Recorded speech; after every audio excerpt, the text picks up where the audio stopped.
The Elder Scrolls Online developers have always had one difficult task, and that is keeping veteran players wanting to play the game every day while also trying to get new players to join the game as well. And recently, Rich Lambert was talking about this, and he says whenever you ask 10 different players about ESO, you will get 10 different answers. With such a large player base, it is impossible to make everyone happy all the time, and that is true. There's never been a game in history that makes everyone that plays it happy. Everyone always has different ideas of what they want inside of a game, so that's just kind of, I guess that just kind of comes with the territory. That's why we're focusing on smaller, more concentrated content so we can test ideas, get feedback, and improve quickly. We're also looking closely at areas where we're the weakest, like the new and returning experience. If you've been gone for a few months, it can be confusing to come back. We're also working on making that smoother for returning players so they can jump back in easily. And of course, they did update that this year.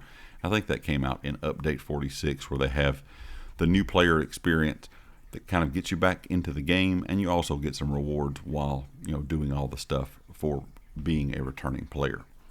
It says for new players, it can take about a month before you really understand how the game works, which is a big ask compared to other games that you can pick up and understand in around 20 minutes.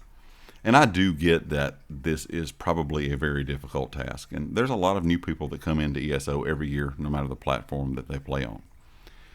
But trying to please everyone, like you said, is never going to be possible. And I do think they have done a good job with the returning player experience. The new player experience probably still needs some work. A lot of new players still don't understand exactly what they're doing with their builds if they are trying to go for something like a particular type of build. Now, if they're just in there playing, doing solo stuff, most players would not care. But if they are trying to get into making builds, it's a bit difficult to understand everything that goes into it. Another thing that is really difficult to understand is crafting, and that's what a lot of new players get into right off the bat, and I would recommend that you do that pretty quickly if it is something that you want to play for a long time. If you get in, you really like ESO, I would recommend starting doing your crafting early on, because as we all know, it takes around a year to get everything done with research and stuff like that. So learning just to craft in ESO is a pretty daunting task on its own, not even compared to everything else that is in the game as well. Even when it comes to housing, there's a lot to understand there. There's so many different things in ESO, and I guess that's why I said when you talk to 10 different players, you get 10 different answers, because there's players that love solo content, there's players that love group content. There may be group content players that like just dungeons or just trials or just PvP. And then you have a massive housing community as well. So there's a lot of different things here, in my opinion, that they need to do for the new player experience. I'm not quite sure how they're going to do it. The way they've handled the returning player experience is a lot better, because we all know you could play the game for 7, 8, 9, 10 years, take 5 months off or 6 months off, and you can return to pretty much a different game completely in a lot of ways. So the new player experience, in my opinion, needs to have more explanation for how to maybe build your class out. Also, some more explanation on when you're creating your class or you're creating your character to begin with. You don't necessarily have to run a certain race or a certain class to be the best at whatever you're going to do. But if you are looking for that type of information, there may need to be some type of tooltip there that gives you that type of info. Also, I think there needs to be a big overhaul for new players when it comes to crafting.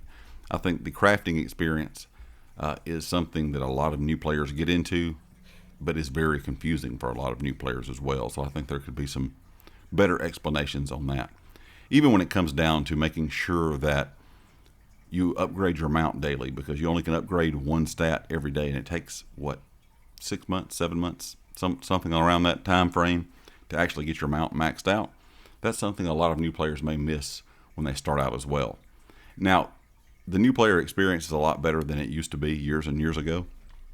But still, overall, I think trying to keep everyone happy is going to be a very hard thing for ZeniMax Online Studios to do, no matter what year it is. But as of right now, we know the game is in kind of an odd state compared to where it's been over the last several years. A lot of people are kind of anxious, wondering what's going to go on in 2026 with the new seasonal content idea. trying to handle all that, but also handle the new player experience and the returning player experience and the veteran player experience is a very, very daunting task for ZOS. And hopefully they can get some of this worked out going into next year. I don't expect it all to get fixed all at once. And I'm sure most of you out there would agree with that. There's no way they can fix everything at one time. To fix a game, it takes a good long while to get everything correct. But as long as they're showing improvements in certain areas, I think a lot of people in the community will be happy with that. Leave me a comment. Let me know what your thoughts are. If you're a new player, let me know what the new player experience is like for you. If you have returned to the game recently, let me know what the returning player experience has been like for you as well. Leave me a comment with your thoughts, and of course, if you like the video, hit the like. If you have not subscribed yet, please do so, and I'll catch you next time. Peace.